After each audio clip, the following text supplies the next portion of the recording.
Yeah. Hi. Yeah, I'm Dave Dry. I write about scooters, and I've been a scooter enthusiast for many, many years. In fact, since I was 16.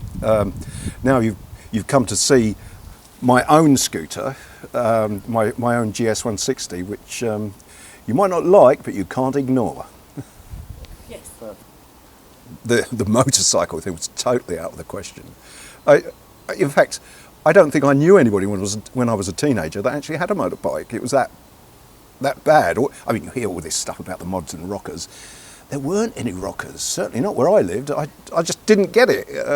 And subsequently, we've got this legend of the fighting on the beaches. Yeah, of course it happened, but it was very highly hyped by the newspapers. It's as simple as that. Why this scooter? Well, I was never actually old enough to buy a new GS160. I actually learnt to ride on a 150 GS, which was a total nightmare. The worst performing, worst reliability of any road vehicle, the 150 GS, for a lot of reasons. But when I had enough money to buy a new scooter, I went to Eddie Grimstead's, and the SS180 had come out, and I didn't like it, so I got a Lambretta SX200, which... It's a pretty good scooter, though. Pretty good, yes, and faster than the SS. So, is the scooter and the clothes and everything totally interlinked? I think it's cause and effect, really, yes.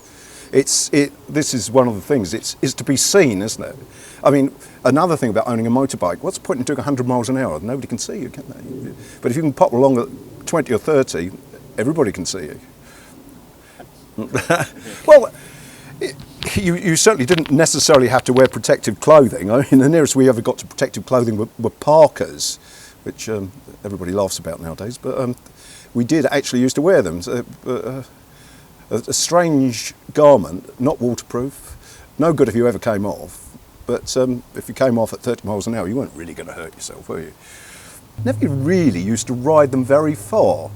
Yeah, well, I would be going from Acton to the Elephant and Castle, 7 miles? Yeah. And that was about as far as you'd go.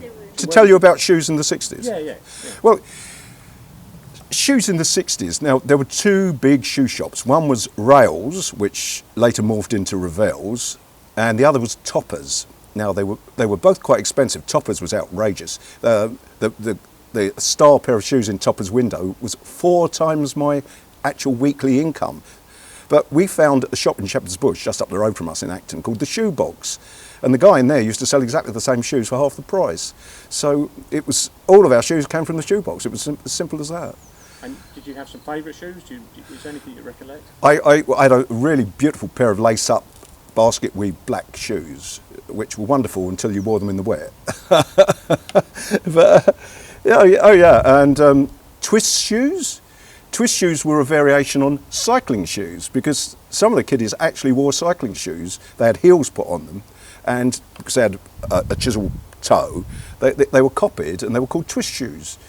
And there was a further variation on that where the heel was cut off at 45 degrees, and they were known as driving shoes, but they were effectively twist shoes with the heel chopped off at 45 degrees.